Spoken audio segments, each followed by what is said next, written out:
La région Auvergne-Rhône-Alpes et le casino de Roya vous présentent Ici commence l'Auvergne, ici finit la France. Avec Guillaume sur Logos FM. Une fois n'est pas coutume, j'ai choisi de faire un petit pas de côté, d'aller dans la région voisine du Limousin, ou plus exactement en Creuse, parce que aujourd'hui, la nation va rendre hommage à Marc Bloch avec son entrée au Panthéon, un nom qui n'est peut-être pas familier à tous, mais c'est une figure majeure de l'histoire française du XXe siècle.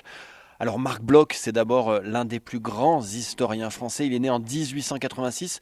Il a révolutionné, on peut le dire, sa discipline en fondant avec Lucien Febvre l'école des annales. Pour lui, l'histoire ne se résume pas aux rois, aux batailles, aux grands hommes. Non, elle doit raconter la vie des peuples, des paysans, des territoires, des sociétés. Bref, c'est un peu un journaliste avant l'heure, si on peut dire, une vision moderne qui influence encore aujourd'hui les historiens du monde entier. Mais Marc Bloch, pourquoi je vous parle de Marc Bloch ? Eh bien, tout simplement parce que ce n'était pas seulement un intellectuel, c'était un homme d'action. Il a été combattant durant les 2 guerres mondiales, résistant pendant l'occupation. Il est arrêté et torturé et fusillé par la Gestapo en juin 1944 près de Lyon. Jusqu'au bout, il aura défendu ses convictions républicaines et sa foi dans la démocratie.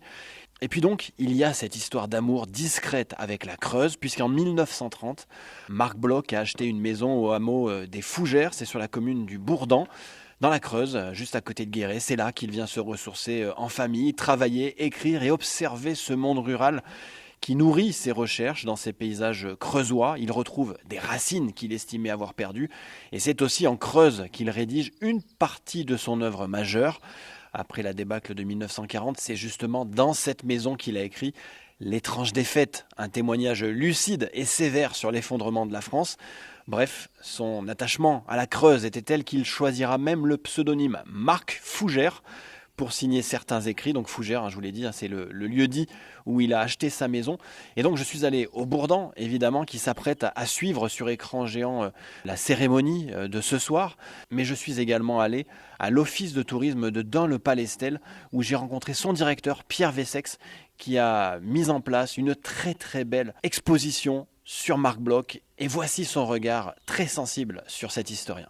Pierre, quand on voit ce lieu de Fougères, ces quelques photos, j'ai l'impression qu'il y a un havre de paix. Et pour avoir été au Bourdan, on me disait que tant sa femme que lui ils n'étaient pas invisibles. C'était pas un refuge où ils étaient enfermés dans leur maison. La notion de refuge, c'est vraiment un lieu pour eux où ils vont se mettre au calme, en famille. Mais en fait, il y avait une vie. En fait, on voit qu'il était investi sur le territoire. De par son amitié aussi avec Louis Lacroix, qui à ce moment-là est un personnage illustre du département et qui est un scientifique, un avocat, mais qui s'est lancé dans des études d'histoire, de géographie, d'ethnologie, avec qui il a énormément de relations, qui est un voisin, parce que c'est la commune de la Selle-du-Noise, 5 km à côté. Il a investi aussi parce qu'on voit dans tous les échanges qu'il a pu avoir avec la municipalité sur des moments de vie, en fait. Et c'est aussi un lieu où toute la famille vient se retrouver. Alors aujourd'hui, c'est encore un lieu où la famille Bloch se retrouve, mais à ce moment-là, aux environs des années 1930-1940, c'est aussi un lieu où en fait qui va servir. Alors quand on parle nous de refuge, c'est un lieu de refuge en temps de guerre où on va venir se mettre à l'abri. C'est plus une notion de refuge-abri. Et en fait, il y accueillera des membres de sa famille, des cousins, des gens qui ne sont ni de sa famille non plus, mais qui seront de passage. Et puis, en fait, c'est là où lui, c'est toujours le lieu dont il va partir pour revenir jusqu'à son dernier départ, en fait, en 1943, quand il partira pour Lyon, dont il ne reviendra pas, en fait. C'est vraiment quelque chose de très important pour la famille, et même encore aujourd'hui. Quand on parle avec Elsa ou Mathis Bloch, qui sont ses arrière-petits-enfants, c'est le lien. C'est le lien transgénérationnel qui fait qu'on parle de Marc Bloch.